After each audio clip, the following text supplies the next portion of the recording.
Lecture हो गए नहीं, 9 दिन मौन रहता है, पूजा वगैरह पाठ रहते हैं। लेकिन तब तक जब कभी पेशेंट कम रहते हैं तो हम आसानी से आपकी लेक्चर की सीरीज जो है वो शुरू रख सकते हैं। पेशेंट अगर ज़्यादा रहे तो उसको लेक्चर नहीं ले पा सकते। तो आज जल्दी आ गए हम दवाखाने में, इसलिए सब कुछ अच्छी तरह से हो रहा है और लेक्चर भी शुरू हो जाएगा। बात ऐसी है कि हमने 2 लेक्चर्स में ये देखा कि गैसेस किस वजह से होते हैं, कौन सी उम्र में होते हैं। गैसेस नीचे से निकलना और मुंह से निकलना, ये दोनों चीज़ें अलग अलग है। इसके लिए कौन कौन सी बीमारियाँ जिम्मेदार है ये हमने देख लिया। अभी इसके आगे जाकर हम जो कुछ चीज़ें देखने वाले ना, उसमें ग्रंथों में आत्मा नाटक लक्षण वगैरह कहाँ गया है वो देखना है। उसके साथ साथ व्यावहारिक जगत में जो पेशेंट हमारे रहते हैं, आम्लपित्त है और उसके साथ गैसेस है, समझो कोलाइटिस है उसके साथ गैसेस है, हृदरोग है उसके साथ गैसेस है। तो हर एक की सोच जो है ना वो थोड़ी थोड़ी अलग रहती है और दवाएँ अलग रहती हैं। उसके बारे में भी हम जानना चाहेंगे।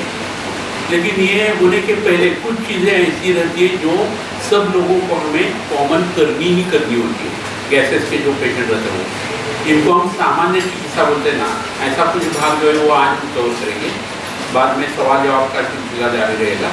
और कल से फिर से हमें मैंने जो बताया वैसा तीनों ग्रंथों में से चरसूत्र भागवत में आत्मा नाटक लक्षण ये कहाँ गए उसके हिसाब से हम सोचने वाले हैं। तो उसमें और बहुत सारी चीज़ें अलग अलग आपको मिलना तय है। कभी भी कोई भी बीमारी को हम ट्रीट करते हैं ना, तो आयुर्वेद की एक सोच अच्छी आप लगा सकते हैं सब बीमारियों के लिए। वो सोच क्या है कि जो बीमारी है उस ऑर्गन का या स्रोत का शारीर वहाँ लगवाना चाहिए, ये हम अक्सर बताते हैं।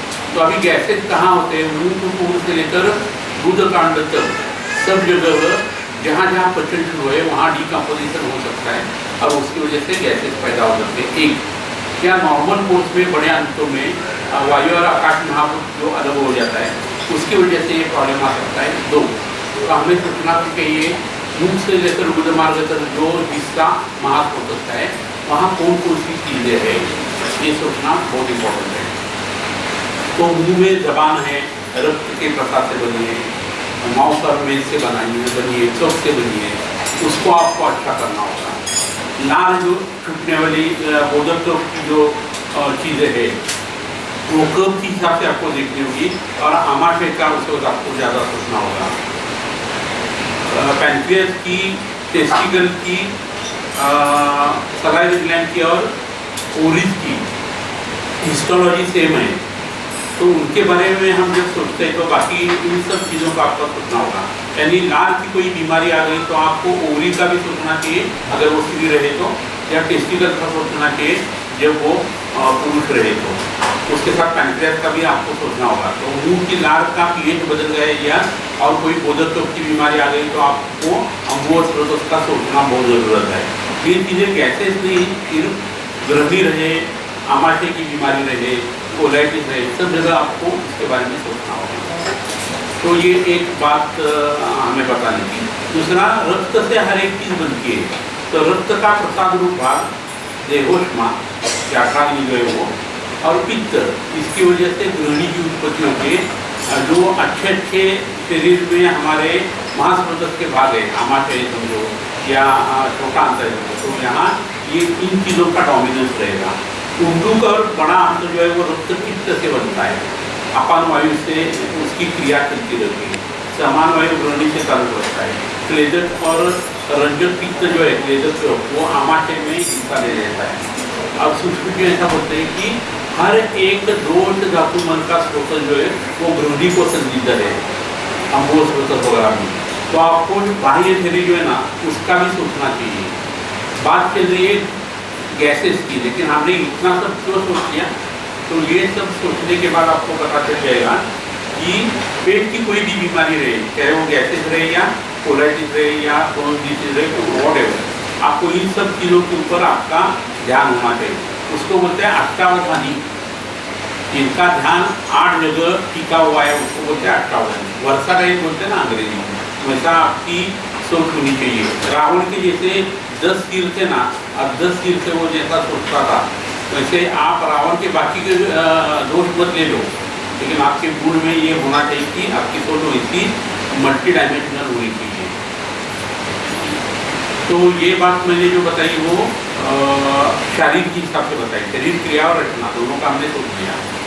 अभी उसके हिसाब से ये सामान्य चिकित्सा रहेगी गैसेज की। आपको लगता है कि गैसेज बहुत सिंपल सी बीमारियाँ हैं, ऐसा होता नहीं। बहुत सारे लोगों को उम्र जब 60+ हो जाती है और गैसेज हो जाते हैं ना, तो उनको खाने के ऊपर उसका गलत असर आता है। इसके ऊपर प्रेशर आ गया तो लगता है हार्ट अटैक आ गया है।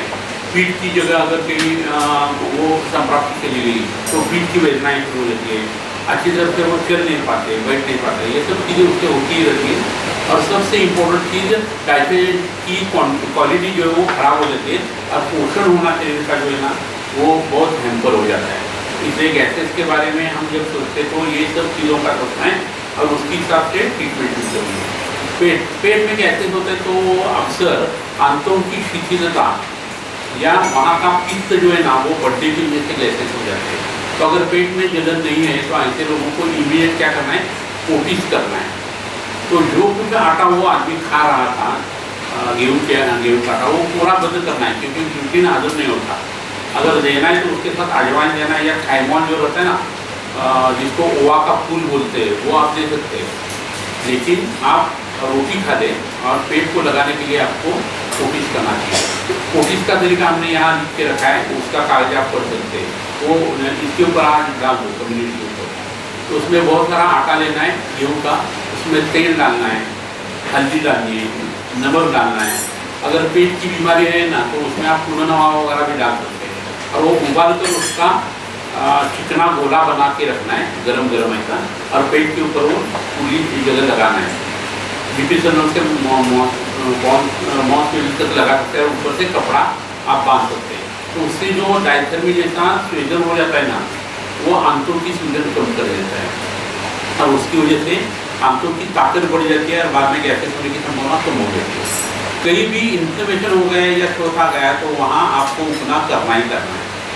और शोकम तत्र प्रजायते, इस हिसाब से त्रिशोपी अध्याय में हर एक बीमारी में शोध कैसा रहता है ये कृष्ण जी ने बताया। आज घर पर जाके आप एक्सरसाइज वो कर ले कि त्रिशोपी अध्याय आपको पढ़ना है तो आपको समझ में आ जाएगा। तो उसमें अगर आदो विमलापनम क्रिया जिसे अवसरम जैसा बताया ना, वैसे वहाँ की उपना की जो प्रक्रिया है वो आपको काम में लानी होगी। तो उससे क्या हो जाएगा, वात का अनुलमन हो जाएगा, वात का शमन हो जाएगा और गैसेस कम हो जाएंगे। उसकी वजह से जो कुछ प्रॉब्लम आ रहे हैं वो टूट जाएंगे। ये एक पहली बात होगी। दूसरा आप क्या कर सकते हैं, नाभि जो है उसके एक एक अंगुल नीचे आगे पीछे सुवर्ण शलाका से अग्निकर्म कर सकते हैं। ये दूसरी क्रिया आपको गैसेस के लोगों को करनी है। हमारे यहाँ जो लीवर के पेशेंट आते हैं हम अक्सर ये स्नब बॉक्स में अग्निकर्म कर देते हैं और ये अग्निकर्म आप कर सकते हैं। आपको अगर चाहे तो आप विद्ध कर्म भी कर सकते हैं। पित्त और रक्त की दृष्टि ज़्यादा लगे तो विद्ध कर्म करो, कफ की संप्राप्ति ज़्यादा लगे तो अग्निकर्म करो।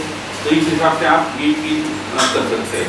तैल मर्दन, पेट को तेल लगाना ये एक अलग बात रहती है, उसके लिए पेट आपका खाली होना चाहिए और क्लॉकवाइज डायरेक्शन में आपको पेट को तेल लगाना है। नाभि से शुरुआत करते धीरे धीरे उसका जो है हमारा व्यास जिसको बोलते हैं ना वो बढ़ाते जाना, सर्कमफ्रेंस बढ़ाते जाना। ऐसा 3-4 बार पेट को तेल लगाना है। उल्टा एंटी क्लॉकवाइज कभी घुमाना नहीं है, क्लॉकवाइज ही घुमाना है। और उसके बाद आप कोशिश कर सकते हैं या स्वेदन जो है ना गर्म पानी के थैली से वगैरह कर सकते हैं। ये बात हो गई तैल मर्दन के बारे में। पेट बांधने की जो चीज़ें ना, घी पे तरह लगाना, पेट बांधना, इसके बारे में मैंने बोला है, फिर भी थोड़ के में बता देता है। पेट बांधना, तांबे लगाना, इसका हमने इसके ऊपर भेज दिए क्या या पता नहीं, ज़रा देख लो, अगर नहीं रहे तो ये कर दो। लेकिन लेक्चर में तो हमने बताया पहले, फिर भी आप क्या करेंगे कि लिथोटोमिक पोजीशन में पेशेंट को सुलाना है, पेट के बल पीठ के बल लेटना है और दोनों घुटनों जो है नजदीक लाने हैं। तो एंटीरियर एब्डोमिनल वाला आपकी लूज हो जाएगी। तो आपकी जो नाभि है उसके ऊपर छोटी सी कटोरी रखनी है। उस कटोरी में क्या डालना है, चावल वगैरह या गेहूँ वगैरह डाल सकते हैं। उसके ऊपर 2 कैंपर के टुकड़े रखने हैं और वो इग्नाइट करने हैं। वो करने के बाद उसके ऊपर बैठेगा ऐसा तांबा जो रहता है ना बड़ा, वो उसके ऊपर बिठाना है, जरा सा घुमाना है। तो अंदर का ऑक्सीजन जब नष्ट हो जाएगा वो जोत अंदर की बुझ जाएगी और उससे वैक्यूम पैदा हो जाएगा और पेट जो है ना उस तांबे में खींचा जाएगा। उससे क्या हो जाएगा, आपके आंत इधर उधर जो घूम पड़े हुए हैं ना तो वो सीचू में आ जाते हैं बराबर। तो उससे क्या हो जाता है, पेट की वेदनाएं कम हो जाती है। उसको बोलते हैं वाट से रखने, मराठी में ही उसका वाक्प्रचार जो होता है वाट जो है ना वो हटना। नाभि में अगर उंगली डाली जाए तो वहाँ एक पल्सेशन लगता है, तो अगर इधर उधर घूम गया, नीचे ऊपर हो गया ना तो बहुत सारी बीमारियाँ होती है। तो वो जो अंदर का पल्सेशन है जो घूम गया है इधर उधर, उसको वो जीभ यंत्र क्या करता है, बीच में लाता है, सीधे में लाता है। हमारे पेट में 2 तरह के प्रेशर रहता है, एक हाइड्रोलिक प्रेशर जो रहता है वो पानी का रहता है, और न्यूमेटिक प्रेशर जो है वो गैस का रहता है। तो पेरिटोनियल कैविटी में जो 40 ml तक पानी रहता है वो नॉर्मल हो जाता है, उसकी वजह से वो पेन कम हो जाता है, और गैसेस अनुनियमित हो जाता है, इसकी वजह से वेदना कम होती है। तो हाइड्रोलिक और न्यूमेटिक प्रेशर नॉर्मल कर लिया, और जो पल्सेशन हट गया है वो नॉर्मल लाने के लिए हम ये जीभ यंत्र लगाते हैं। लोगों का पेट जब आगे आ जाता है ना तो आंतों की लगी हुई जो बंद है वो पीठ की हड्डी को लगे हुए रहते हैं, तो उसका खिंचाव होता है, इससे कमर का दर्द, मान का दर्द उसकी वजह से होता है। तो उन लोगों का पेट जो है ना वो पहले तांबा लगाकर ऊपर उठाना है, अंदर दबाना है और बांधना है, उसको बोलते हैं पेट बांधना। यहाँ हम जो बोलते हैं ना तांबा लगाना और पेट बांधना, ये दोनों चीज़ें गैसेस होने वाले लोगों को करना बहुत जरूरी है, तो उससे आराम होना शुरू हो जाता है। पेट अंदर ढकेल दिया जाए और बाहर जब आता है तो आपको महसूस होना शुरू हो जाता है कि कौन से पोजीशन में आप कंफर्टेबल रहते हैं, पेशेंट को लगता ही है, और उस हिसाब से पेट जो है ना वहाँ का मेन जो है ना वो दूसरी जगह डिस्प्लेसमेंट उसकी शुरू हो जाती है। तो कुछ दिन पेट बांधने के बाद अपने आप पेट जो है ना वो अंदर रहना शुरू हो जाता है। उसके साथ आपने परहेजी बताई, एब्डोमिनल वॉल के एक्सरसाइज बताए, तो और अच्छा काम हो जाएगा। जैपनीज टॉवेल एक्सरसाइज नाम का एक एक्सरसाइज आप नेट के ऊपर देख लें, तो टॉवेल के इस्तेमाल करने से जो एक्सरसाइज वहाँ बताया ना, उससे पेट की जो बढ़ी हुई मात्रा है वो अंदर आना शुरू हो जाता है। तो ये भी आप इसके साथ कर सकते हैं। तो ये पोटिस हो गया, अग्निकर्म हो गया, विद्यकर्म हो गया, तैल मर्दन हो गया, उसके साथ जीभ यंत्र और पेट बांधना, इनका हमने अभी आपको इम्पोर्टेंस है वो बताया। इसके बाद आप जलों का उच्चारण कर सकते हैं। अभी जलौका से खून बाहर निकलेगा, धातु क्षय हो जाएगा, वात बढ़ेगा और पेट की गैसेस बढ़ जाएगी, ये दिमाग में से निकाल दो। आंतों की उत्पत्ति अगर रक्त के सार भाग से होती है, रक्त के चित्त से होती है। आंतों में जो खाना आ जाता है वो अगर यकृत में से जो स्राव निकलते हैं उससे अगर हजम होते हैं तो आपको रक्त के ऊपर काम करना जरूरी है, और ये काम जो है वो जलौका की वजह से हो जाता है। तो नाभि के इर्द गिर्द लीवर के बाजू में या स्प्लीन या पैंक्रियास के बाजू में आप जलौका को छोड़ दो, जहाँ विकृति रहेगी वहाँ लग जाएगी और गंदा खून जो है वो पहले निकल जाता है, और उसकी वजह से पेट में जो दर्द है वो भी कम हो जाते हैं, पेट में जो गैसेस है वो भी कम हो जाते हैं, खाने का डाइजेशन जो है ना वो इम्प्रूव हो जाता है उससे।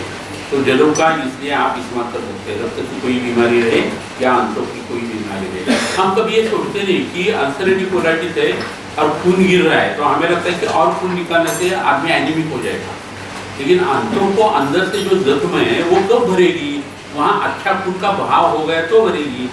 तो अल्सरेटिव कोलाइटिस के लोगों को भी आप जलौका लगा सकते हैं, राइट या लेफ्ट इलियाक फोसा में लगा सकते हैं, और उससे क्या हो जाता है आपके आंतों की जख्म जो है वो कम होना शुरू हो जाता है। इसके साथ साथ आप ताप्याजिलो दे दो, शिरोधारा कर दो, तो अल्सरेटिव कोलाइटिस के लोगों को बहुत अच्छा फर्क आ जाता है। आगे जाकर आप इच्छावसी वगैरह भी कर सकते हैं। तो जलौका ये ऐसी चीज़ है जहाँ कहीं आपको यश मिलता नहीं है, पुरानी बीमारी हो गई है, तो वात की ट्रीटमेंट, कृमि की ट्रीटमेंट और जलौका लगाना ये आप करते ही जाना, तो उससे आपको बहुत सुविधा हो जाएगी। कहीं भी आप जलौका लगाते हैं तो अच्छा असर क्यों आता है, धन्वंतरी के राइट हैंड में उसका स्थान है पे, तो उन्होंने वो चीज़ क्यों रखी होगी, रक्त से संबंध है इसलिए ही उन्होंने वो इस्तेमाल किए। तो शरीर में अगर रक्त की कोई भी बीमारी हो गई तो पित्त की भी हो जाएगी, आंतों की हो जाएगी, कोई भी ऑर्गन जो है वो रक्त से बनता है, उसकी हाफ ट्रीटमेंट जलौका रहती है, ऐसा बस की रहती है। दूसरा ऐसा एक विचार मैं आपको बताता है कि प्रलय जब हो गया ना पूरा का पूरा, तो वटपत्र के ऊपर भगवान विष्णु जी विराजमान थे और वो बन गए, बाल रूप में हो रहे थे। तो प्रलय हो गया है और बचा हुआ पेड़ कौन सा है, अकेला कौन है, वट है। तो कोई भी शरीर में बीमारी आ गई है, स्पेशली मैलिग्नेंसी जैसी, तो मैलिग्नेंसी क्या है, शरीर में प्रलय है, तो आप वटपत्र इस्तेमाल करके देख लेना। तो हमारा एको मेडिसिन में हम वटपत्र भी बहुत सारी बार डालते हैं जब लिक्विड कैंसर है या आंतों का कैंसर है। तो अभी वट जो है वो क्या है, रिप्रेजेंट करने वाली चीज़ है। जैसा 5 इंद्रियों में चक्षुरादि इंद्रिय हम बोलते हैं, वैसा यहाँ वट, उदुम्बर, अश्वत्थ, लक्ष और पारित, ये क्या हो गए, पंचवल्कल हो गए। तो आप इनमें से कोई भी वनस्पति आपके हर एक पेशेंट को दे सकते हैं। नो डाउट ये कषाय रसात्मक है, उसका तेल बनाकर लगाने के लिए दे दो, घी बनाकर पेट में दे दो, कल्प शतावरी कल्प जैसा बनाकर पेट में दे दो। लेकिन आप वटपत्र इस्तेमाल करके देख लो, जब कभी आपके पेशेंट को कोई रिजल्ट आता नहीं ना, ऐसे लोगों को ये करना बहुत जरूरी है। तो जलोका का मैंने बताया, उससे एनालॉग जो दूसरी चीज़ है वो भी हमने आपको बताई। नाभि पूरण, इसके बारे में मैंने एक बार बोला है मेरे ख्याल से। हमारी एंटेरिक नर्वस सिस्टम जो है ना, यानी आंतों से जुड़ी हुई, वो एक अलग काम करती रहती है। हमारे शरीर में जो पैरासिम्पैथेटिक नर्वस सिस्टम है ना, वो और ये दोनों एक दूसरे से जुड़कर बहुत सारी फंक्शन जो है वो करते रहते हैं। तो नाभि में कुछ भी दवा डाली तो आयुर्वेद ने ऐसा बताया कि गर्भ का या मनुष्य का रक्त संवहन कहाँ से होता है, नाभि में से होता है। गर्भ का होता है तो आपको पता ही है।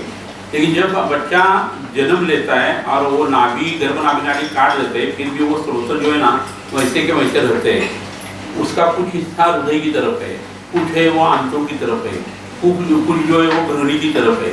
तो आपने नाभि में कुछ दवा डाली तो वो अभी काम नहीं कर रहे हैं स्रोत, लेकिन उनकी ल्यूमेन वैसी ही है और वो अंदर चला जाता है, अंदर वो दवा चली जाती है। और उससे क्या होता है, शरीर में पेरिटोनियल कैविटी के ऊपर हार्ट की तरफ वो दवाओं की गति जो है वो इमीडिएट हो जाती है और उससे बहुत अच्छे रिजल्ट अनेक बीमारियों के लिए आ जाते हैं। उसका एक क्लासिकल एग्जाम्पल देता है, ओठ फट जाते हैं, जख्म हो जाते हैं, शरीर जो है सूखा रुक्ष हो जाता है। तो सरसों तेल या रागी का तेल नाभि में डाल दो, 3 दिन में ही सब पूरे के पूरे लक्षण खत्म हो जाते हैं और स्किन के ऊपर इतना अच्छा असर आता है। तो अलग अलग बीमारियों के लिए अलग अलग चीज़ें आप नाभि में डाल सकते हैं। तो आप नेट के ऊपर आप सर्च कर सकते हैं कि बेली बटन में दवा डालने से क्या क्या होता है। उसके 3-4 वीडियोस देख लो और उसका चार्ट बनाकर आपके पेशेंट के लिए इस्तेमाल करते जाना, तो मिरेकल्स होना शुरू हो जाएगी। ये ऐसा विद्ध कर्म है, ऐसा अग्नि कर्म है, वैसा ही नाभि पूर्ण का महत्व है। तो इतना कहकर मैं रुकूंगा नहीं, क्योंकि आगे जाकर और प्रमोशन जो है ना इस विचार का होना चाहिए। इसके बारे में पहले कौन से लेक्चर में अभी आ गए मुझे पता नहीं, लेकिन हम बोले। लेकिन पुरस्थान उदानस्य नासा नाभि गलाचरे, वाक् प्रवृत्ति, प्रयत्न, ऊर्जा, बल, वर्ण, स्मृति, क्रिया।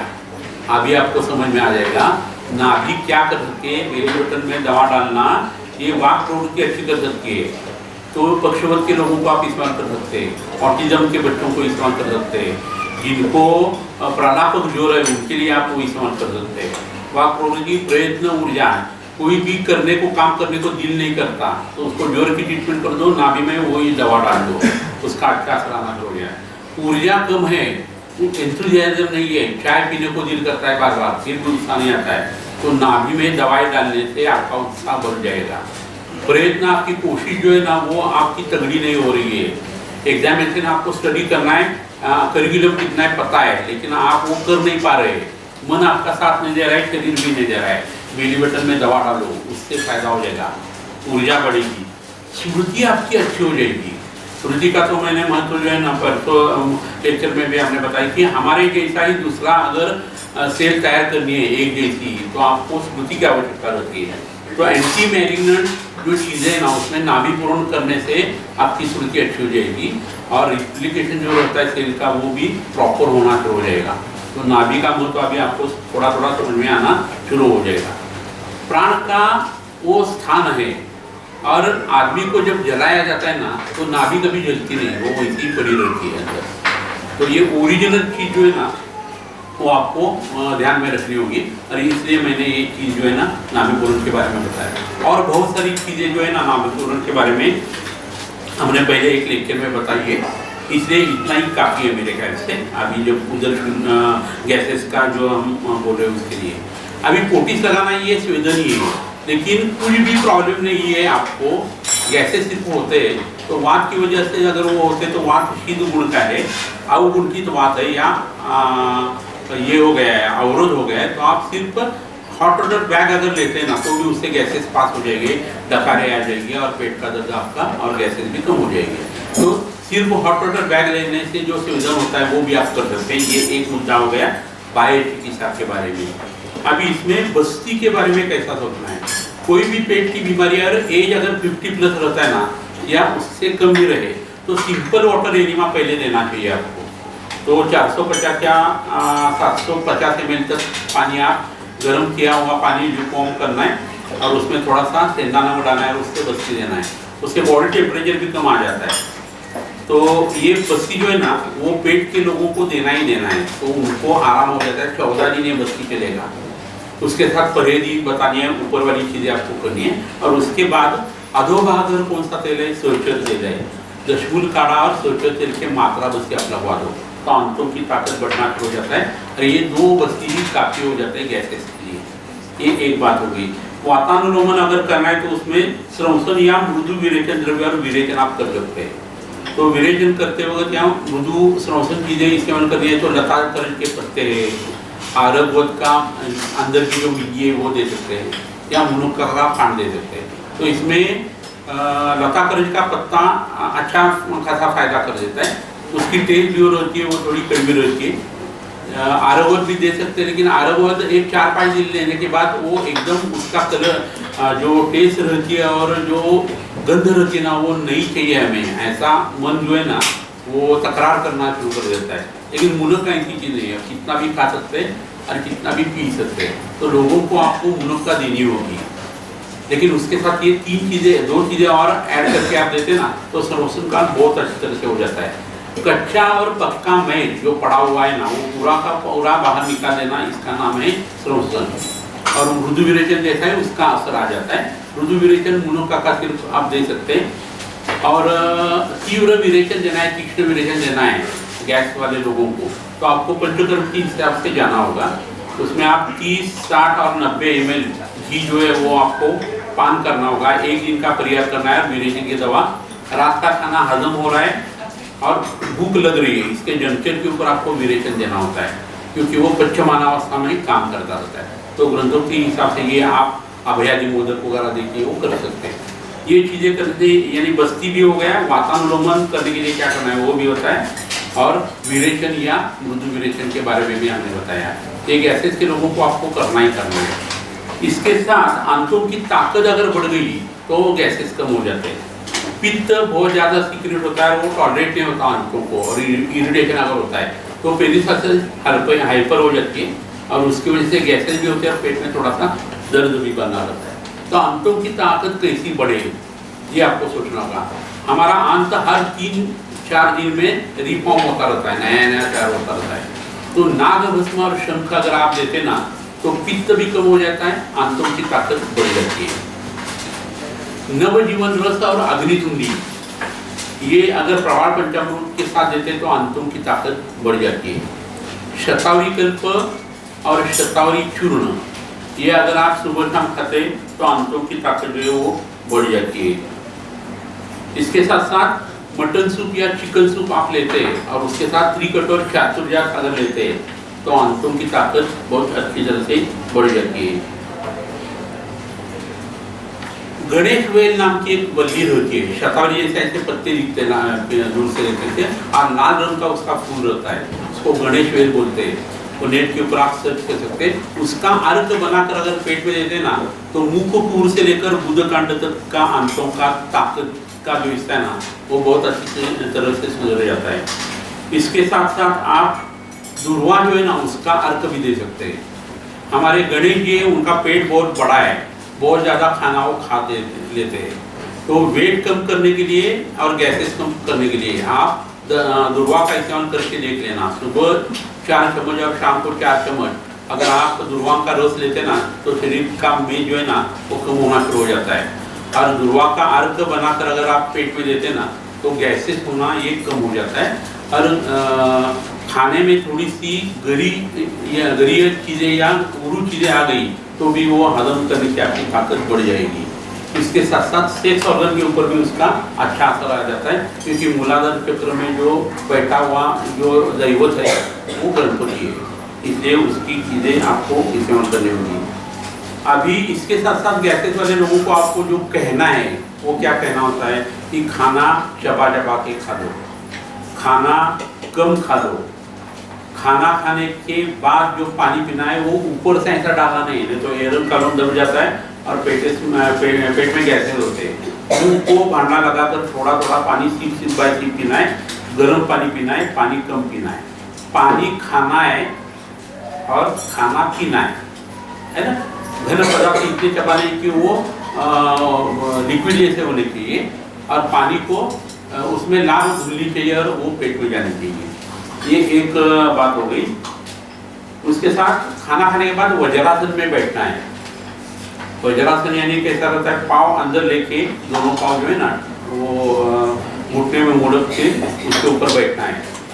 ये करने के बाद आपको थोड़ा टहलना है, शतपावली जिसको बोलते हैं थोड़ा घूमना है।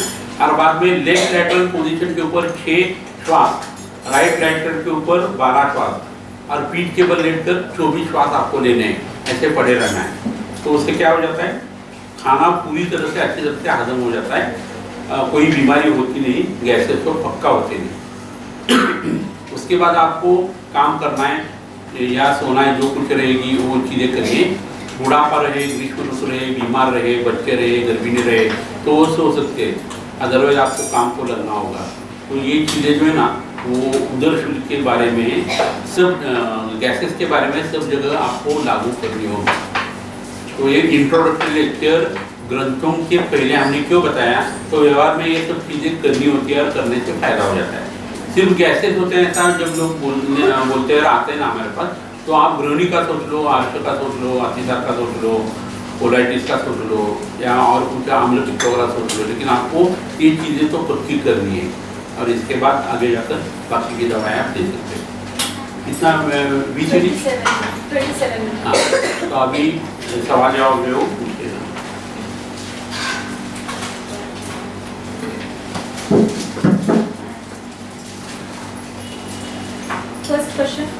First question. Just mine. Nine. First question. With the rise of dengue and chikungunya cases, to protect from the mosquito bite, how safe are the mosquito repellent creams for daily use, and is there any Ayurvedic alternative for those? बहुत अच्छा सवाल है। बात ऐसी कि mosquito bite से ये फैलने वाली जो चीज़ें ना, चिकनगुनिया, मलेरिया, फाइलेरिया, डेंगू वगैरह, उसके लिए आपको क्या करना है, चंपकादि अगद या दशांगागद या दोनों मिक्स करके सरसों का तेल बना सकते हैं, कोकोनट ऑयल बना सकते हैं या कड़वे नीम का तेल लगा सकते हैं। हाँ, और वो आपको बदन को लगा सकते हैं। लेकिन ये आयुर्वेदिक चीज़ें ऐसी रहती है कि उसकी बू जो आती है ना, वो अगर चादर को वगैरह बेडशीट को लग गई तो घर वाले लोग गुस्सा करते हैं और मच्छर क्या लोग भी नजदीक नहीं आते है ना, ऐसी चीज़ हो जाती है। तो ये चीज़ अच्छी नहीं है ऐसा हमें लगता है। फिर भी मैं आपको बताता है कि उसका इमल्शन करके आप लगाते जाना तो वो माइंड हो जाएगा। ये जो तेल हो जाएगा उसमें पानी डालना है, उसको घुमाना है मिक्सर में, और वो अगर शरीर को लगाते हैं तो बू ज़्यादा आती नहीं, एक्सपर्शन अच्छा हो जाता है और 2-3 दिन उसका असर जो है वो शरीर के ऊपर होता है। या आप क्या करें, कड़वा नीम का रस जो है ना 4-4 चम्मच हर सुबह को लेते जाना, तो 3 दिन में आपके शरीर में कड़वाहट इतनी बन जाती है कि आपके पास मच्छर आते हैं लेकिन आप वो काट नहीं पाते, क्योंकि उनको वो खून की बू जो रहती है ना वो अपने आप आ जाती है, उसमें से जो गंध आ जाता है ना कड़वा नीम का, उसकी वजह से वो अपने आप रिपल्शन शुरू हो जाता है। ये आयुर्वेदिक तरीका है। ये कीटक लोगों का एक अलग सोच रहती है। अभी मधुमक्खी है समझो, तो आप डर गए ना तो आपको वो काटती है। बहुत सारे लोग जो है ना वो मधुमक्खी का जो घर रहता है वहाँ से अगर वो मधुमक्खियाँ निकल गई और आप सब भाग रहे हैं ना तो उसके पीछे वो लगेगी, लेकिन कोई वैसा ही खड़ा रहता है और मन में उसके भय नहीं रहता ना तो वो काटती नहीं, वहाँ बैठती है निकल जाती है। 1-2 वगैरह काट सकती है लेकिन वो काटेगी नहीं, आपको निकल जाती है। आप जब घबराते हैं ना तो आपके शरीर में से जो एक अलग गंध आ जाती है ना, वो उनको पता चल जाती है और इसने ही गलती कर दी, इसलिए वो काट लेते हैं। ये सिंपल सा तरीका रहता है। वैसा ये कड़वा नींबू आपने अगर खा लिया 3-4 दिन तो उसके बाद आपको ये तकलीफ होगी नहीं। और बात कैसे देखो, निम्बस पित्त रखा पित्तो लघु मात्र पित्त नो, उससे आपके शरीर में जोर की संप्राप्ति भी नहीं होती है ना, कड़वी चीजें जैसा महासुदर्शन वैसा है। तो इसकी वजह से आपको कड़वा नींबू सेवन करना होगा। मस्किनो मैट जो रहते हैं ना, वो इस्तेमाल नहीं करनी है। बहुत दिन तक आप इस्तेमाल करते तो वो आती हो जाती है और उसका कैंसर जैसा असर आपके फेफड़ों के ऊपर आ जाता है। आज एक औरत आ गई थी, देखो उसमें बहुत बड़ा लंप जो है वो अभी लंग में दिखता है, मीडिया सिनेमा में भी आ गया है। तो बाकी उसका कुछ भी खाना वाना गलत नहीं है, लेकिन मस्किनो मैट जैसी चीज़ें या पेस्टिसाइड्स वगैरह जो रहते हैं ना, वो पेट में चले जाने से ये बीमारियाँ आ जाती है और ये अक्सर पाया जाता है आजकल के ज़माने में, इसलिए वो इस्तेमाल नहीं करना है। कछुआ चाक मच्छर अगरबत्ती वगैरह क्या है, धुआं उससे उत्पन्न हो जाता है, रात जो है ना मच्छर निकल जाते हैं। तो उसमें सूर्य फूल रहता है, नीलगुड़ी रहता है, चारकोल की पाउडर रहती है, उसके साथ साथ टाकरा रहता है, उससे ही वो बनाया है, वो आयुर्वेदिक ही है। लेकिन सबसे अच्छा तरीका क्या है, आप चंपका जी अगर पेट में लेते जाए और दशांग अगर पानी में से शरीर को लगाते जाए, इससे मस्किटो का प्रॉब्लम जो है वो सॉल्व हो जाता है। मस्किटो मैट से अगर आपके शरीर में वो धुआं चला जाता है और आपके शरीर में कुछ गलत चीज़ें अगर हो रही हैं ना, तो उसके लिए आपको कॉम्पेंसेट करना बहुत ज़रूरी है। और उसके लिए 2 चीज़ें आप इस्तेमाल करें, एक चंद्रोदय आगत और दूसरा दूषी विषारी आगत। चंद्रोदय आगत जो है वो पूर्णिमा को लेना है और दूषी विषारी आगत जो है वो अमावस्या को लेना है। ये अगर आप लेते रहते तो मच्छर की वजह से या कोई भी कीटक काटने से जो तकलीफें होती है वो कम होना शुरू हो जाएगा। तो ये आपको करना बहुत जरूरी है। खाने में ये चीज़ें आप ले सकते हैं। निशस्त्र और तांदुलिया नाम की जो वनस्पति है ना, उसका चूर्ण आप रात को सोते वक्त लेते जाए और पेट साफ करते जाए तो आपको तकलीफें कम होगी। इतना ही पूछा था उन्होंने। Next question. 38-year female patient, weight 70 kg, case known of CKD. History of 6 years back conceived with the help of IVF. Took steroids during the treatment and gone through pregnancy-induced hypertension, due to which preterm LACS done. Baby was expired. From there stress level increased, hypertension है, serum creatinine 4 है, and kidney is 50% working only. अग्निमांद्य और रिलास भी है उसमें। इन्होंने chance ले लिया, यही गलती कर दिए। और अगर लेती है तो बीज संस्कार करते, गर्भ संस्कार करने चाहिए थे। ये तो चीज़ अभी हुई नहीं, अभी जो हो गया सो हो गया। हाजिर सो वजीर बोलते हैं ना, हाजिर तो वजीर, तो अभी उनकी तरफ ध्यान देना होगा। गर्भ जैसा बढ़ता है ना, तो उस वक्त गर्भ बढ़ते वक्त नौशिया वोमिटिंग ये फीलिंग आ जाता है। किडनी फेलियर में भी वही चीज़ होती रहती है। गर्भ जब बढ़ता नहीं तो बिल और मछली इस्तेमाल कर दिए, और किडनी का साइज कम हो गया तो भी वो बढ़ा सकते हैं बिल और मछली से। तो हमारा ऐसा मानना है कि अभी उसके शरीर का डिटॉक्सिफिकेशन होना जरूरी है। 15% किडनी काम कर रही है, ये चीज़ ठीक है, लेकिन क्रिएटिनिन 4 है, 5 से आगे जाना शुरू हो गया ना तो बहुत जोर से विग्रह से वो बढ़ता जाता है। 5 तक जो है ना वो धीरे धीरे बढ़ता है।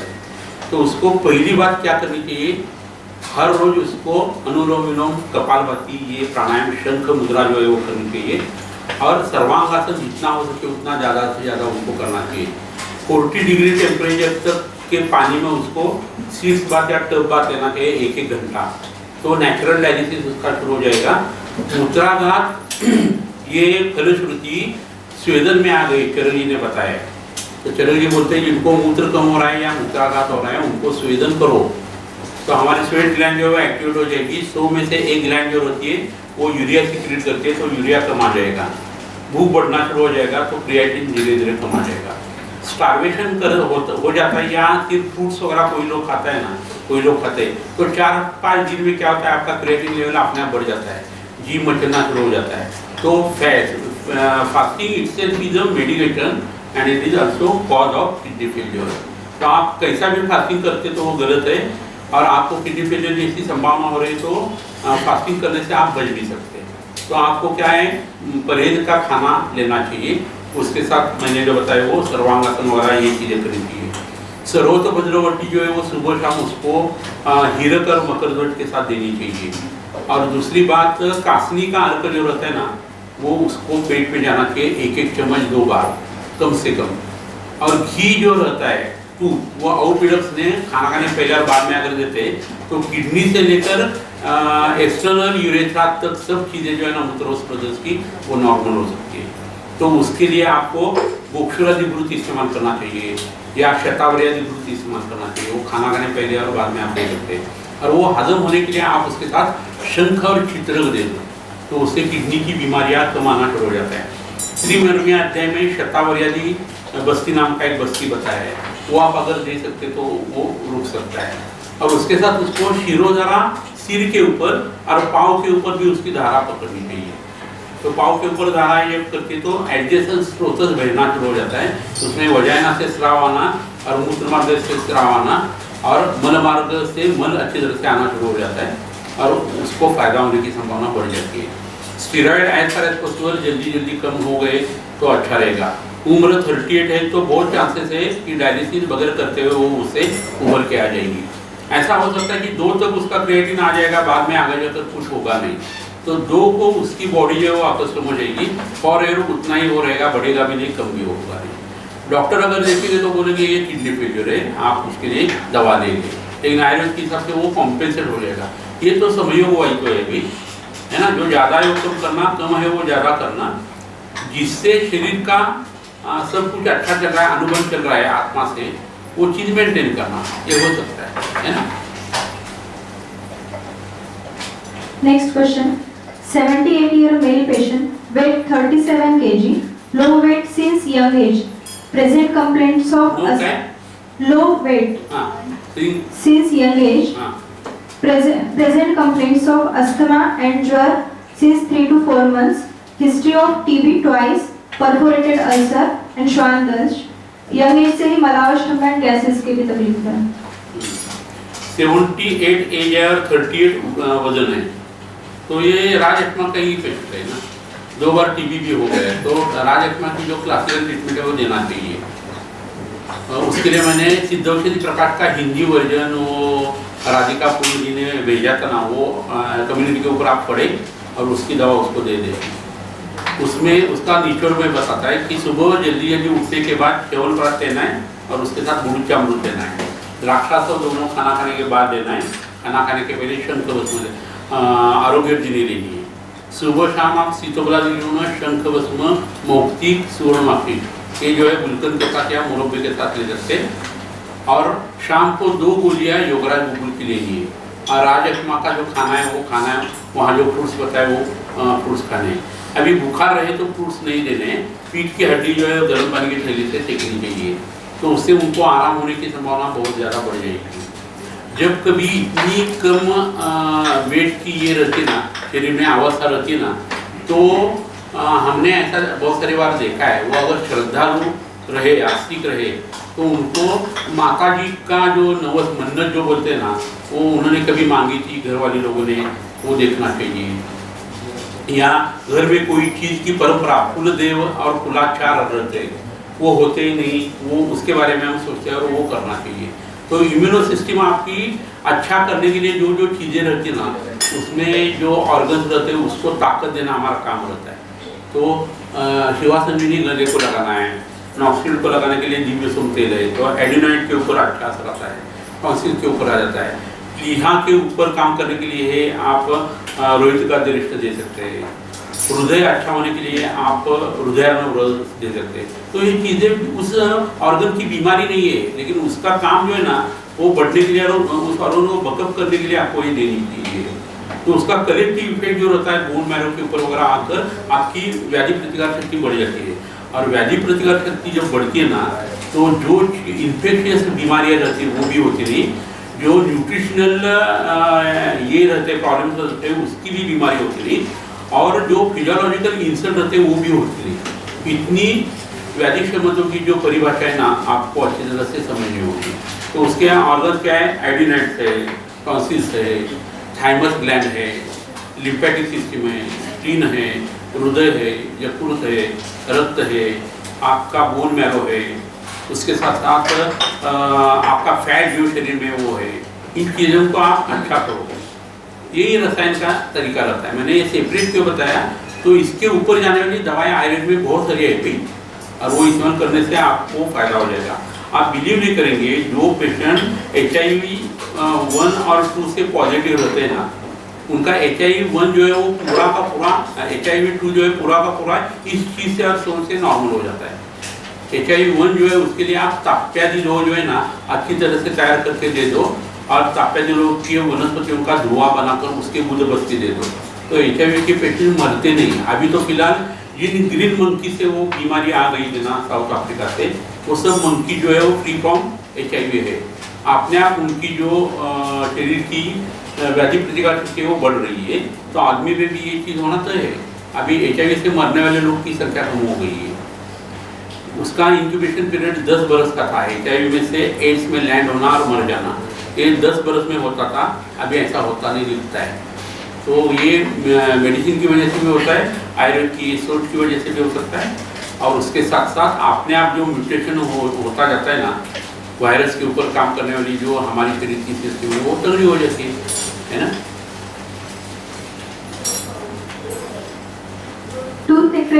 टूथ एक्सट्रैक्शन और हार्ट का कुछ रिलेशन है क्या? टूथ एक्सट्रैक्शन का हार्ट पर कुछ इफेक्ट होता है? पहली बात ऐसी कि मुंह में जो सर्वसर विकार है उसमें रोहिणी नाम की एक बीमारी बताई है। तो मुंह में छाले जैसा आ जाता है, सफेद धब्बा रहता है, कागज जैसा सफेद। आप अभी डिप्थीरिया के पेशेंट ज़्यादा नहीं लेते क्योंकि वैक्सीनेशन आ गई है, पुराने ज़माने में हमने देखे। तो बीमारी इतनी सिंपल सी रहती है, लेकिन वो जो वायरस रहते हैं ना, वो गले में जब अटैक कर देते हैं तो जोड़ों के ऊपर भी अटैक कर देते हैं, और हार्ट के जो वॉल्व है उसके ऊपर उसका असर होता है, और उससे आदमी मर सकते थे पुराने ज़माने में। तो गंदम दुखती वहाँ पेंट करनी होती है, और हृदय को प्रोटेक्शन करने वाली दवा देनी होती है। तो मुंह में कोई भी चीज़ गलत हो गई तो उसका पेरिकार्डियम के ऊपर ज़्यादा असर आ जाता है, हृदय के ऊपर भी आ सकता है। साढ़े 3 हाथ का देह जो है उसमें कोई भी चीज़ दूसरे से जुड़ी हुई रहती है, लेकिन ये बैक्टीरिया के हिसाब से उसकी ऐसी सोच है, और उसमें इन्फेक्शन का प्रॉब्लम जो है ना वो ज़्यादा इम्पोर्टेंट रहता है। आयुर्वेद के हिसाब से देखा जाए तो रक्त और कफ ये कहाँ रहते हैं? ऊर्जा जैसे बीमारियों में रहते हैं। हृदय में क्या है? साधक पित्त है, रस धातु है, रसयापिश्लेष्म, तो हृदय से सब तो उसका आएगा ही आएगा। लेकिन टूथ एक्सट्रैक्शन कर दिया, हार्ट अटैक करके मर गया, ऐसा कुछ होता नहीं, इतना भी नहीं है। लेकिन दंत मूल मसूड़े जो रहते हैं उससे हमारे हर एक शरीर की बीमारियों का संबंध रहता है। घुटनों का दर्द तो बहुत सारी बार दिखाया जाता है कि मुंह में कृमि दंत रहता है, इसकी वजह से घुटनों का दर्द रहता है। तो चंद्र प्रवाह देने से उन लोगों को घुटनों का दर्द कम हो जाता है। तो ये बातें रहती है, लेकिन डायरेक्ट रिलेशन अगर आप बोलते ना तो वो होगे नहीं, वैसा रहता नहीं। रुचक अस्थिय अंगों से संबंध है। हमारे शरीर में जो रस धातु रहता है वो, और रक्त, इससे जो जल धातु का संबंध है उतना हो सकता है। अभी हमारे शरीर में 5 लीटर तक, 5.5 लीटर तक खून रहता है, और नसी का लिम्फ जो रहता है ना वो 4 से 5 लीटर तक रहता है। तो 10 लीटर ये चीज़ें अगर काम कर रही है तो रुचक अस्थि का संबंध हृदय से आ ही जाएगा, है ना। दांत खराब है, कुर्मी दंत है, और वॉल्स खराब हो गए, ये पाया जाता है, पक्का पाया जाता है। Last question, male patient 49 years age, weight 60 kg है, वेदना विशेष में कटी प्रदेश में शूल है, mainly eight coccygeal bone, MRI में L2, L3, L4, L5, S1 में प्रॉब्लम है, नर्व कॉम्प्रेशन और रेडिकुलोपैथी बताया है, कैसे विचार करें? ये तो कटी प्रदेश में हमने उसके लिए बहुत लेक्चर होके है ना, तो उसमें ये सब मिल जाएगा। पेट को तांबा लगाना वगैरह ये सब चीज़ें आ रही है। और आप हड्डियाँ, ये निदान आपने किया है वही गलत है, मैं बार बार दोहराता है ना। आपका निदान आप आयुर्वेदिक करो ना। कटी पृष्ठ हो रहा है, पीठ की हड्डी में क्या है, जो कुछ भी प्रॉब्लम रहेगा, आपका निदान जो है ना वो कटी पृष्ठ के हिसाब से होना चाहिए। तो कमर में दर्द अगर हो रहा है तो आप पहले वात का सोचेंगे, वात का सोचेंगे तो आपको पकवाशे का सोचना होगा। पकवाशे में मैल में पूरी जरा करा के साथ 80 जरा करा है, तो हड्डियाँ अगर अच्छी करनी है तो तीक्र बस्ती लगवानी चाहिए। आधोबाल में बीमारी और बस्ती लगवानी है तो ऊर्ध्व शुद्धि करनी पड़ती है, तो लघु व मध्य और तीक्र बस्ती लगवा दो। हड्डियों को अच्छा करने वाले कैल्शियम युक्त पदार्थ हो दे दो, वहाँ लेप लगाओ, पेट को तांबा लगाओ दो, पेट को बांध दो, जलो का लगा दो, अच्छा हो जाएगा। तो ये सब हो गए हैं, वही चीज़ आप पूछ रहे। मेरा ऐसे सबको निवेदन है कि पुराने लेक्चर जो है ना आप पढ़ते जाए, सुनते जाए, देखते जाए। देखे नहीं तो भी चलेगा, लेकिन सुनते तो जाए। जब आप ट्रैवल करते रहते तो वो लगा सकते हैं आप और सुन सकते हैं। बाकी के लोग जो आपके साथ रहेंगे उनको भी थोड़ा आयुर्वेद आना शुरू हो जाएगा, आपके दोस्त वगैरह रहे या कोई, तो होने दो ना ये चीज़। तो आपको ये सब चीज़ें मिलेगी। नोट्स निकालना शुरू कर दो तो आपके पास जो तैयार हो जाएगा मैटर, वो बहुत अच्छा तैयार हो जाएगा।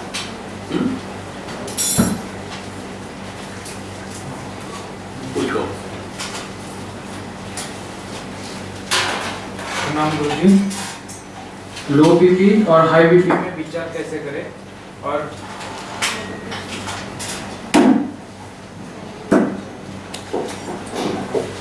और हाई बीपी के कारण जब ऑर्गन डैमेज होता है उस अवस्था को मैनेजमेंट कैसे करें?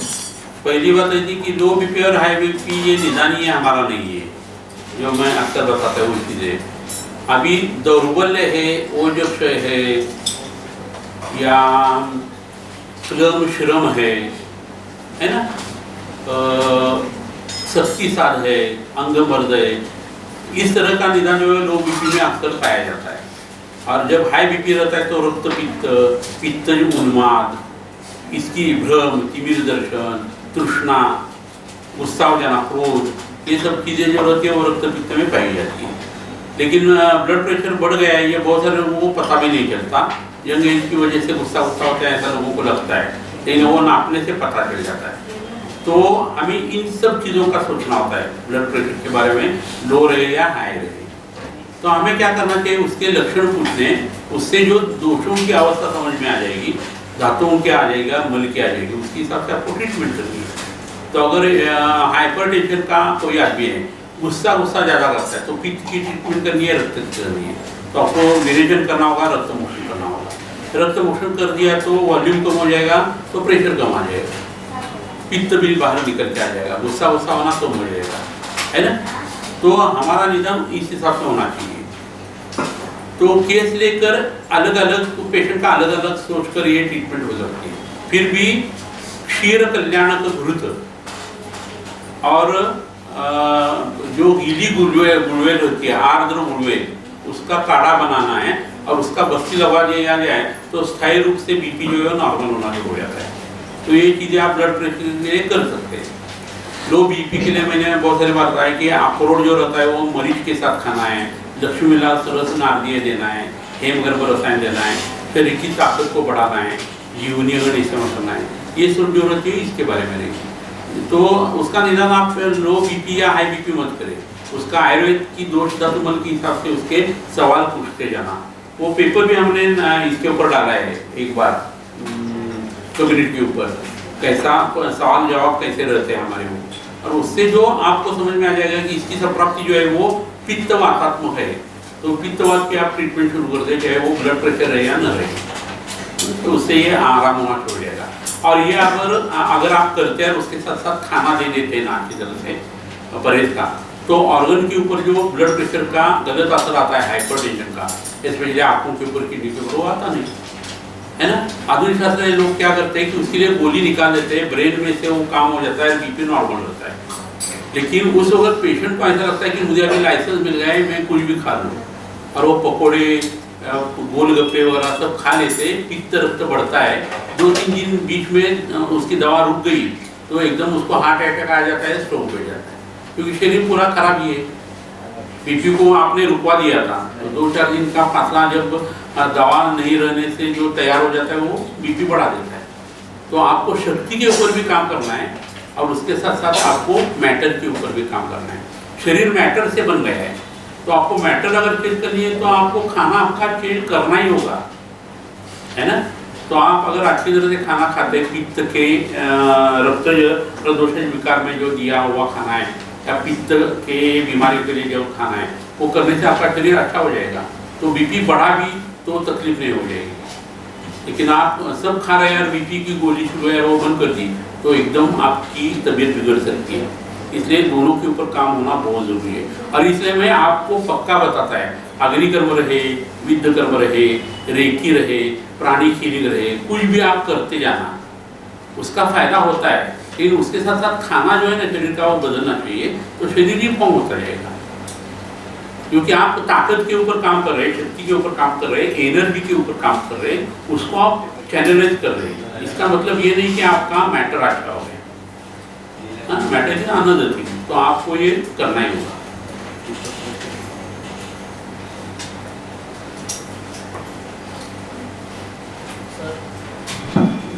अग्निकर्म करने के बाद कभी कभार निशान छूट जाता है, तो उस वक्त क्या ध्यान में रखते हुए अग्निकर्म करना है? कृष्णीकरण, पांडुकरण, सवर्णीकरण, रोम संजनन, रोम शातन, उत्सादन, अवसादन, ये गण दिए है ना फिर सुश्रुत जी ने, वो लगाने उधर। हाँ? और कोई कोई चीजें जो है वो उधर के हिसाब से काम करेगी, उत्तरकालीन फल है वो।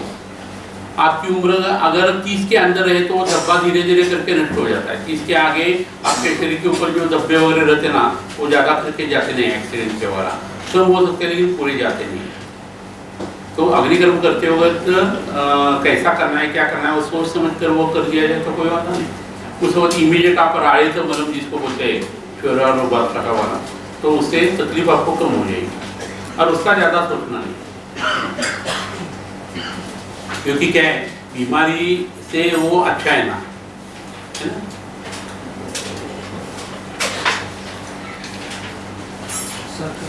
हेलो सर, कल एक पेशेंट को बल्लातक शिरपा केवन ग्रंथ के साथ में दिया था, 75 ईयर एज की। केवल क्या? केवन ग्रंथ और बल्लातक शिरपा सुगर। हाँ, वो स्कोलियोसिस का फॉर्मुलेशन जो है ना, हड्डियाँ जब टेढ़ी हो जाती है वृद्ध लोगों की और ऑपरेशन की उनकी उम्र नहीं रहती, उस वक्त हम बल्लातक सेवन करते हैं। वो विबंध नष्ट करने वाली और रसायन दवा है, इसलिए उनको दे दिया। हमने पूछ लिया कि आपको भल्ला तक की कोई एलर्जी वगैरह होती है? वो मैं बोली कि मुझे तो हुई नहीं और मैंने कभी लिया ही नहीं। तो हमने दे दिया है। तकलीफ हो गई, अभी वर्ष ये शरद ऋतु चल रहा है तो इसमें पित्त बढ़ सकता है, लेकिन दूध के साथ दे दिया है। तकलीफ हो गई तो विड्रॉ करना है, उसके एंटीडोट देने, जो कि हरा धनिया और गीला नारियल रहता है, वो हमने ऑलरेडी दे दिए।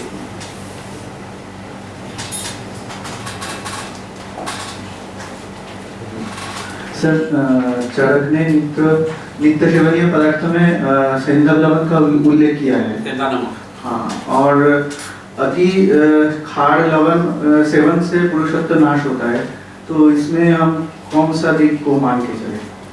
दोनों अपनी अपनी जगह बराबर रहते हैं। सेंधा नमक, पिप्पली, क्षार, पिप्पली, सेंधा नमक जो है वो बार बार नहीं खाना, ऐसा भी होता है।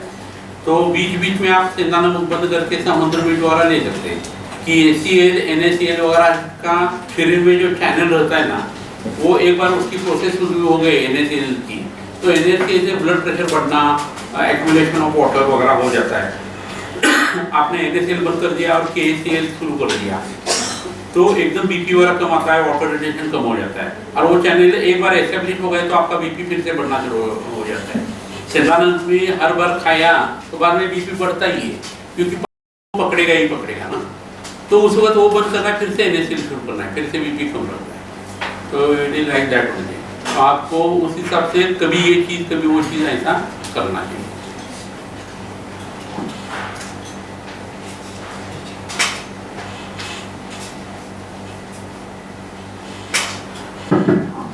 सर, आज एक पेशेंट को आपने कलिंगड़ बीज, काकड़ी बीज और कोहड़ा बीज का काढ़ा दिया है। डायबिटीज की हिस्ट्री पूछी थी अपनी। हाँ, किडनी फेलियर है उनको। पंचबीज नाम का एक हिस्सा गया है, उसमें चीज़ें आ गई है, और वो देने से, उसका काढ़ा देने से कि मूत्र की प्रवृत्ति बढ़ जाती है, प्रोस्टेट ग्लैंड की सूजन पुरुषों में कम आ जाती है, स्टिक्चर यूरेथ्रा कम हो जाता है, और क्रिएटिनिन लेवल कम आने के लिए बहुत सारे लोगों को फायदा हो जाता है। तो इसलिए दे दिया। पंचबीज का वर्णन आपको अच्छी तरह से घरगुती औषधि नाम का यहाँ एक किताब है, आप 50 से 60 की, उसमें पंचबीज का वर्णन आज आप देख लो। जो मैं स्वाध्याय करने के लिए बताता है ना, वो आप लाइटली मत ले लो, क्योंकि हमने ये सीरीज शुरू करते वक्त एक बात बताई थी कि 40 वर्ष में जिन चीज़ों का हमें फायदा हो गया है ना, वो मैं आपको बताने जा रहा है। तो हमने जो पढ़ा है वो आपको पढ़ना होगा, अगर आपका भला आप चाहते हैं तो, है ना। तो जो स्वाध्याय बोलते तो आप बोलेंगे ये क्या गृह पाठ दे दिया है, होमवर्क दे दिया है, है ना। पुराने ज़माने में बच्चे लोगों को देते थे, वैसा क्या सर हमारे साथ बर्ताव कर रहे हैं। तो आपके भले आपने नहीं पढ़ा तो कुछ मेरे लिए कोई प्रॉब्लम नहीं है, लेकिन आपका प्रैक्टिस अच्छा हो जाए, एवरेज बढ़ जाए और आपके पास जो पेशेंट आते हैं उनको फ़ायदा हो जाए, आपको देखने वाले जो स्टूडेंट से आपको उसको इंस्पिरेशन मिले, इसलिए मैं ये चीज़ बता रहा है।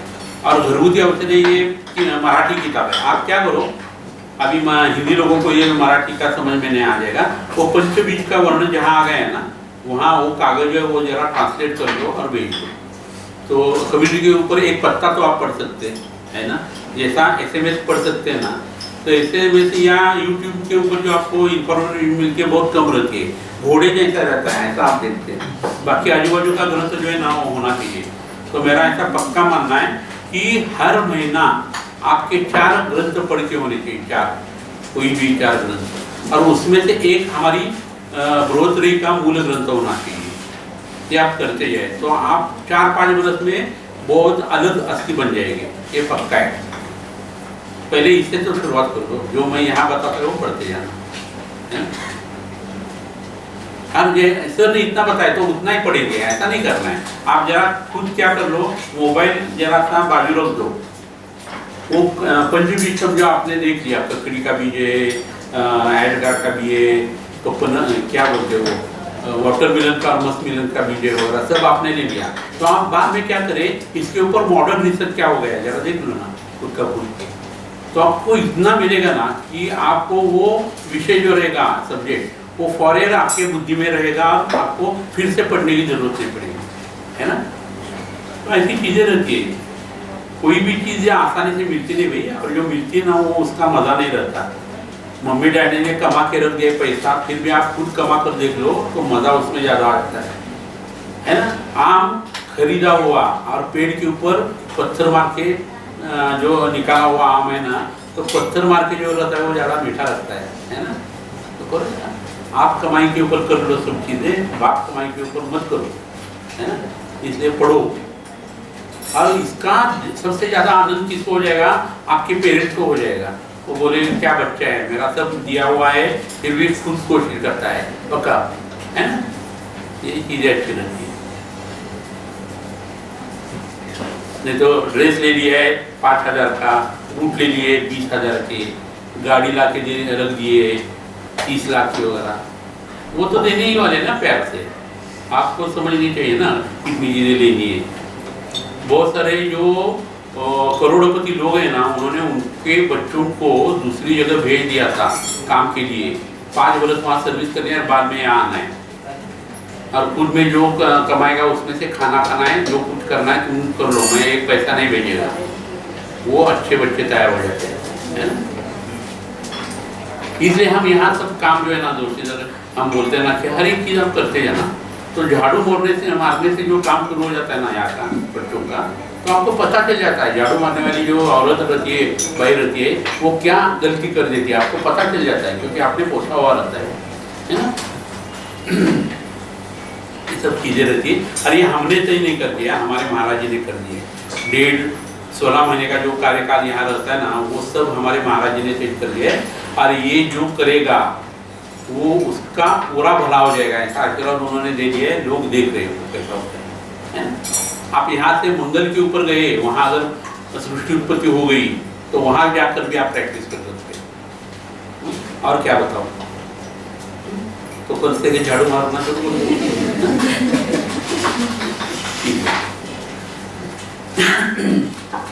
और सर झाड़ू दे दो। हाँ बोलो। जीवा का साम होना मतलब जरूरी है कि पेट संबंधित और मल संबंधित भी कुछ कंप्लेंट्स भी तभी होता है साम, या फिर कुछ पेशेंट को हम उससे रिलेटेड क्वेश्चन पूछते हैं मल संबंधित या पेट से, वो नहीं रहता है, फिर भी जीवा साम रहती है, तो कैसे सोचते? पहली बात ऐसी जीवा साम रहना ये होता ही होता है अक्सर, क्योंकि बहुत सारे लोग दवा बीमारी आ गई, कुछ समझो बुखार आ गया तो पैरासिटामोल वाला लेके बुखार जो है वो निकाल देते हैं, कोई लंघन करता नहीं। 7 दिन तो कोई करता नहीं, 7 दिन लंघन नहीं किया, गर्म पानी भी पीते नहीं, खाना रुकवाते नहीं, और उसके साथ आयुर्वेदिक दवा देते काढ़े वाला, उसका फायदा नहीं होने वाला। रसौषधि से कुछ काम बन सकता है तो आप एक चीज़ मैंने उस वक्त तुम नहीं थी, लेकिन जोर का जब हमने ये कर दिया था ना, वर्णन कर दिया था, तो उसमें जो चीज़ें ना जोर की वो मैं आपको बताता है। जोर तो आम से पैदा हो जाएगा, विचार विहाराभ्याम दोषाय आमाशय नहीं जोरदार पता है ना, आम हो गए, इसकी वजह से आमाशय में से वो जोर हो गया।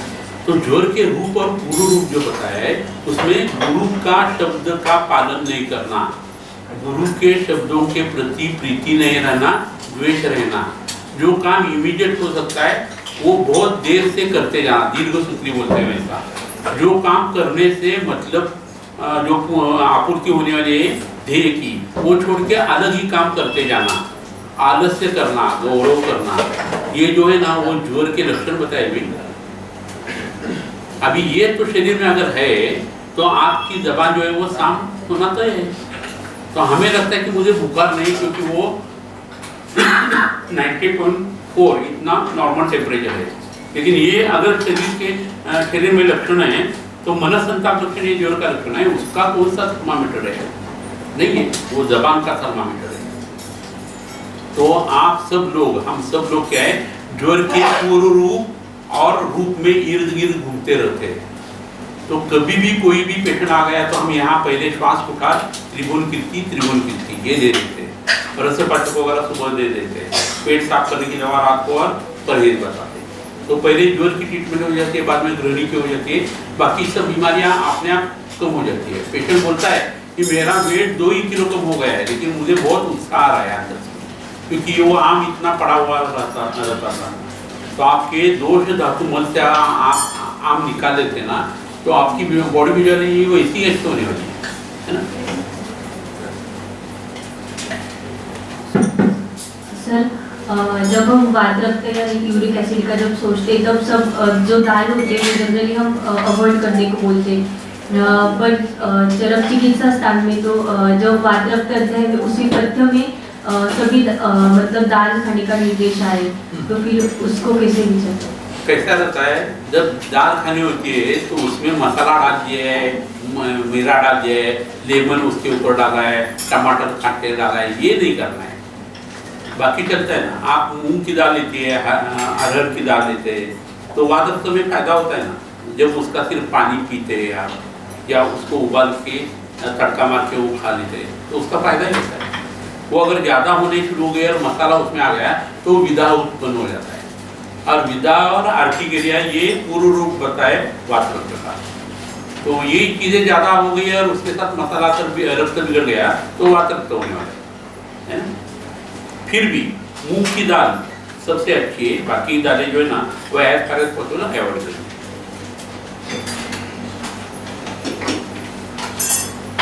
और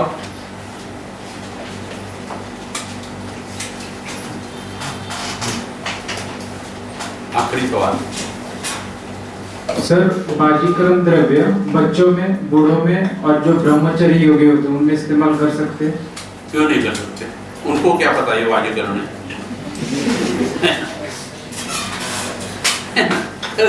क्या प्रॉब्लम? शुक्र है, बालाम शुक्र मस्ते हो किंतु समान न दृश्यते है ना, कोई बात। और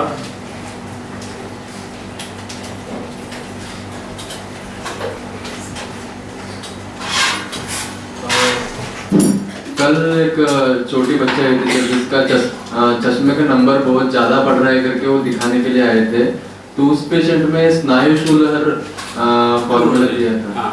तो किस लिए दिया था? आई बॉल जो है ना वो ऐसा हो जाना या ऐसा हो जाना, दोनों में से एक कोई भी बीमारी आ गई तो निगेटिव पॉजिटिव नंबर लग जाता है एक, और उसको स्क्विंट की एक आँख उसकी लेजी थी, तो उसके जो मसल भी रहते हैं ना आई बॉल के, उसकी वो वीक होती है, तो आई बॉल के मसल के ऊपर काम करने वाली स्नायु शूलर ये दवा है, इसलिए वो देते।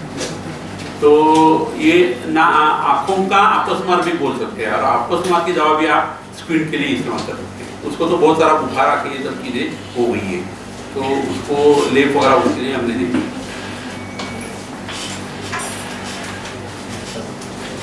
है ना? आशा विश्वास के देवे के वाक्य दे तो जावे तो शोनी मदयावे फसाए लेकरांची व्यंकटेशायो दया सत्कर्मी रतिवाडो बुद्धा परस्परे पडो मैत्री वाटे दुरिताते इथे जाओ विश्वसधर्म सुये पाहो जो देवांचित होते लाभो प्राणिनाथ वर्ष सकल मंगली ईश्वर निशांची माझी आई अनवरत भूमंडळी वेद होता क्षराकल सदुंचे आरभ चेतना चिंतामणीचे लाभ बोलते जे नव विशांचे चंद्रमेचे अलांछन मार्कंडे तापहीन ते सर्वाधी सदा सज्जन सोयरे होतु किं भवना सर्वसुखी पूर्ण होनी त्रिलोकी भजियो आदि तुलसी अखंडित आनि ग्रंथोपजयी विशेषी लोकीये दुष्टारिषे ओराली एकमणे श्री विश्वेश्वराव आओ लीलनाथ ससाओ इने वैज्ञान